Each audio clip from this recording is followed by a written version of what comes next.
what is your favorite part of school? Science. I love it. Oh, really? I like science too. My favorite part about science is the science fair. Yeah, my favorite part of the science fair is presenting. Yeah, I love presenting too. What's your science project? My project was about home chemistry. That's cool. Was it interesting? Very. What was yours, Juliana? Mine was What Cleans a Penny Better. That is a very interesting project. Speaking of science, we just had our science fair. So here's Rocky reporter Emily with a story about the Ries Science Fair.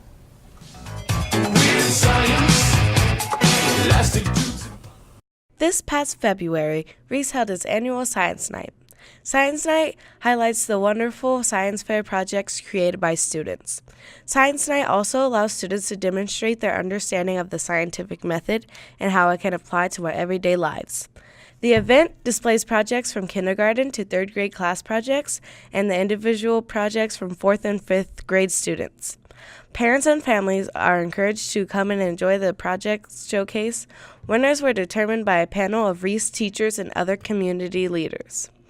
And here are some words from our first place winner, fourth grader Hannah. I think the most important part of the science fair is looking at everyone else's projects and learning from them.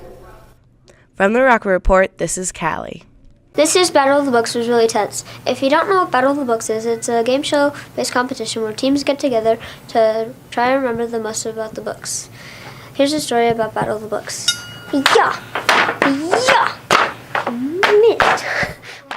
Battle of the Books is a game show style competition where students read a number of books and answer questions, testing their knowledge of the content. It is very fun and challenging for the people that are participating in the game. There are 4 players per team, and there are 8 books to read. Strategies for success can vary.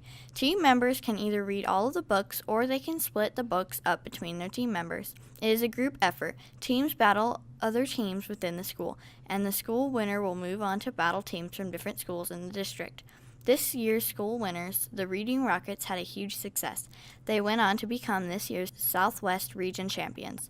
Here are the Reading Rockets explaining what it takes to become champions. It feels nice to represent the school. Same here. I'm really happy that we're going to regionals. It was pretty hard because when we were having to have school at the same time as projects and things, we still had to study for Battle of the Books and make sure we know all the questions and understand each detail of the books. For the Rocket Report, I'm Hannah. Oh, hello. Привет. How are you? I'm very good. Oh, what is your name? My name is Gretchen. Are you crazy American girl with no coat? Yeah. It's a lot colder than I thought it would be. I didn't come very prepared. Yes, Russia is very cold this time of day, especially in Moscow. Have you been? No, this is my first time. Wonderful. Did you know that 77% of Russia is in Siberia? Really? That's interesting. Absolutely. Now for some more interesting facts, here's a story about Russia. There are a lot of countries, but this time I chose Russia. Russia is a huge country, so big it earns the title of the largest country in the world. In fact, it covers 2 continents, Europe and Asia. It also has 9 different time zones within it. It's home to many national parks, forests, rivers, huge lakes, and historic cities. The capital of Russia is Moscow, and Russia's most famous animal species is the Siberian tiger, the largest cat in the world. The popular sport played in Russia is basketball, ice hockey, and soccer. Its government is based on the democratic rule. The president is chosen in direct elections. Popular foods there is pelmeni, which is dumplings filled in meat or fish. Another one is borsma, which is soup made in beetroot. Was school in Russia difficult than U.S. schools? Yes, school in Russia is very difficult because you get a lot of homework and more work. What do kids do to have fun? Kids usually have fun in Russia by just going to the playground and usually coming back in class if they didn't finish their homework. This is Sandra from the Rocket Report. Hi, my name is Christina Adams, and I'm from the Rocket Report. And today we have a teacher that's afraid of her own classroom. Unfortunately, you're wrong. Can you tell us the reason your fear started?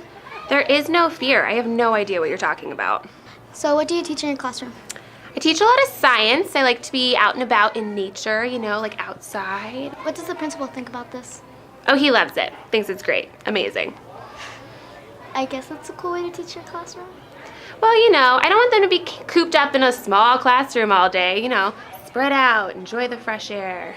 And I hate these light bulbs. They flicker all the time. I'd prefer to be out in the sunlight. I guess that's an interesting way to teach your class. Thank you. So what, All right, I will admit it. I'm afraid of my classroom. Okay, how did this fear start? Okay, well, there was one day, and there was this gigantic spider in my classroom, and I have to be honest, I don't know where it is. So I'm not going to go back in there. You do realize you're scared of a spider, not your actual classroom, right? Oh, I guess I do now. How are you a teacher again? I don't know. And for the Rocker Report, I'm Christina Adams.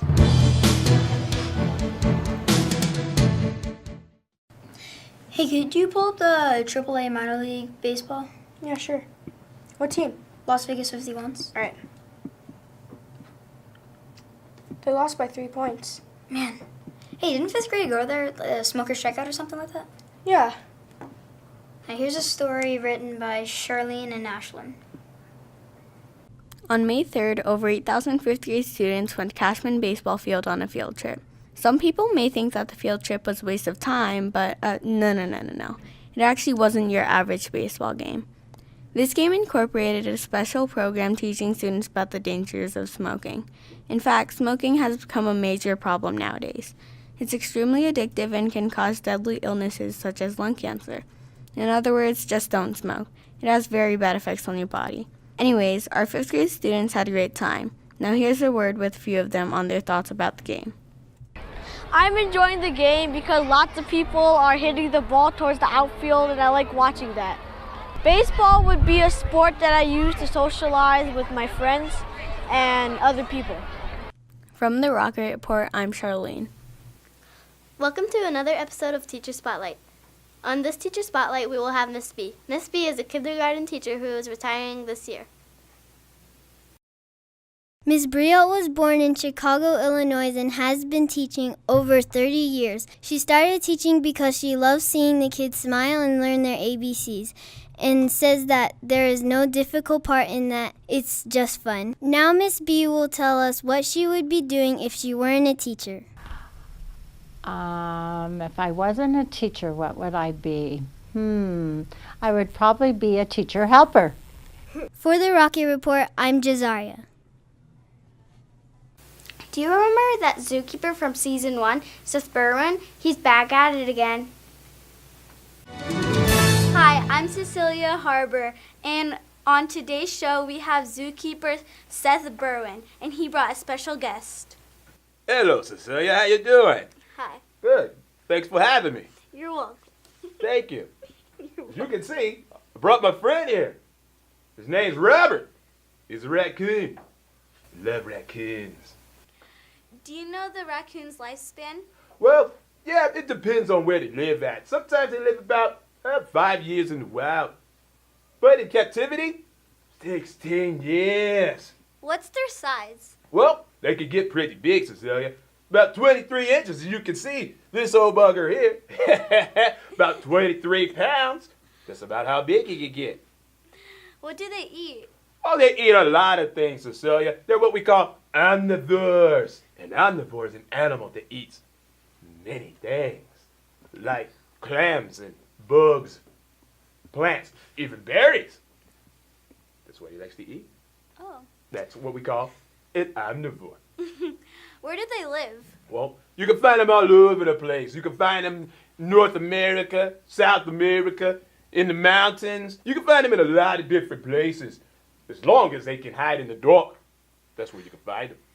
How do their masks work at night? Well, what happens is the mask, as you can see the mask there, it helps the eyes to blend in later at the nighttime, as you can see. And it looks kind of like he's a bandit. I'll tell you what, he's probably stole some food from me. The tail, 52% of their body. Yeah, it's 52%. It's for balance and to make sure that they can move quickly through the night. You see those poles there? They are one of the best things for you. It's all about touch. And that's how they know what to eat. So they can rub it, and then grub it. That's what they like to do with their hands and their pools. Thank you for coming today, Seth Burwin. Thanks for having me. You're welcome. Love being here. Oh, one more thing. Forgot to tell you. Don't forget raccoons are still wild animals. And I know they're cute. I know you see the little band and you think he's really cute. I don't care. If you see him outside, don't go, hey, cute little raccoon. Hey, you doing, cute raccoon.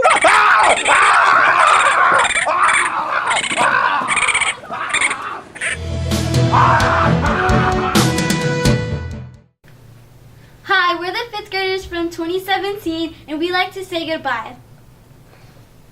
Bye.